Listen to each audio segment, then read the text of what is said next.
que você é uma das mulheres mais ricas do seu tempo, herdeira de terras imensas, mas quem decide com quem você vai se casar é o rei da Inglaterra. Essa foi a realidade da Isabel de Clare. A Isabel, ela era filha do Richard de Clare com a F. Macmorran, lá na Irlanda. E com a morte do pai e do irmão mais novo dela, ela se tornou herdeira de territórios na Irlanda e no país de Gales. Mas na prática, isso não significava liberdade. Por ela ser menor de idade e herdeira de um território imenso, o rei da Inglaterra, Henrique II, manteve ela sob custódia em Londres para garantir que o casamento dela ia servir aos interesses da coroa britânica. Em 1189, o rei da época, o Ricardo Coração de Leão, ele cumpriu a promessa que tinha sido feita pelo pai dele e entregou a Isabel em casamento para o cavaleiro chamado William Marshall. O William Marshall era um cavaleiro que não era dono de terras, mas ele tinha muito prestígio e muito respeito pelos membros da coroa inglesa. E esse casamento acabou sendo uma recompensa pelos serviços e pela lealdade dele. Esse casamento aconteceu em Londres, quando a Isabel tinha cerca de 18 anos e o William 43. Ou seja, era um homem com idade para ser o pai dela.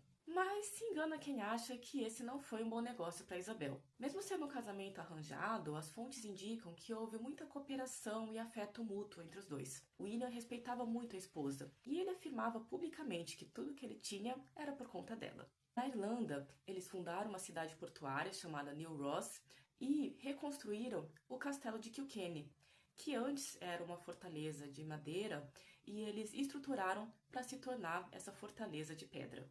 E foi nesse castelo que a Isabel viveu um dos momentos mais dramáticos da vida dela. Como William passava muito tempo fora de casa, servindo aos reis ingleses, quem de fato administrava as propriedades era Isabel. Por volta de 1207, esse castelo ele foi sitiado durante o momento em que o William estava em conflito com o rei da Inglaterra, o rei João Sem Terra. Segundo a tradição local, nesse momento a Isabel estava grávida.